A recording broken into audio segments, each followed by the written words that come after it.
మోకాళ్లలో గుజ్జును పెంచి నొప్పిని తగ్గించి సర్జరీని దూరం చేసే ఫ్రీడమ్ వాక్. 5 అంకెల జీతం వచ్చే ప్రభుత్వ ఉద్యోగం. ఒక్కరు కాదు, ఇద్దరు అందమైన భార్యలు. వారంతా ఒకే చోట కలిసి ఉంటారు. వారికి ఇద్దరు పిల్లలు. హాయిగా సాగిపోతున్న వారి కాపురంలో ఏం జరిగిందో ఏమో. ఇద్దరు భార్యలకు ఒకేసారి వీడియో కాల్ చేసి ఉరివేసుకుని చనిపోయాడో ఉద్యోగి. ఎవరా ఉద్యోగి? ఏంటా విషాద ఘటన? ఇప్పుడు చూద్దాం.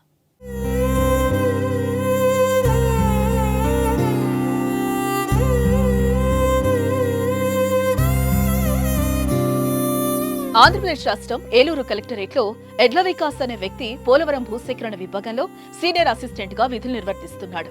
స్థానిక శాస్త్రి కాలనీలో నివాసం ఉండే ఇతడికి ఇద్దరు భార్యలు, ఇద్దరు పిల్లలు. వీళ్లంతా ఒకే ఇంట్లో కలిసి ఉంటారు. ఇద్దరు భార్యలు కలిసిమెలిసి ఉండటంతో కుటుంబ పరంగా వికాస్ కి ఇలాంటి సమస్యలైతే లేవు. అయితే ఆదివారం మధ్యాహ్నం నుంచి చిరాకుగా ఉన్న వికాస్ కుటుంబ సభ్యులతో వైరాగ్యంతో మాట్లాడాడు. మైండ్ బాగోలేదు, తూర్పు వీధిలోని గదికి వెళ్లి పడుకుంటా అని చెప్పి వెళ్లిన వికాస్ అర్ధరాత్రి దాటాక ఇద్దరు భార్యలకు వీడియో కాల్ చేశాడు. మళ్లీ తీవ్రమైన వైరాగ్యంతో మాట్లాడాడు. వీడియో కాల్లో ఫ్యాన్ కు తాడు వేలాడుతున్న విషయం గమనించిన ఇద్దరు భార్యలు ఏదో జరగరానిది జరుగుతోందని ఊహించారు.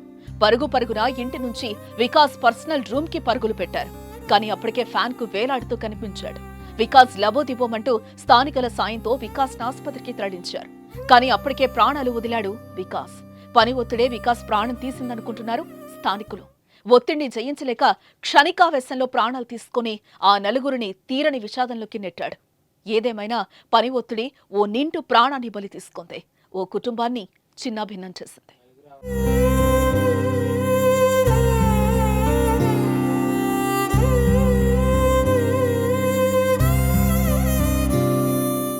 సుమన్ టీవీలో మీ పర్సనల్ అండ్ బిజినెస్ ప్రమోషన్స్ కోసం కింది నెంబర్కి కాంటాక్ట్ చేయండి.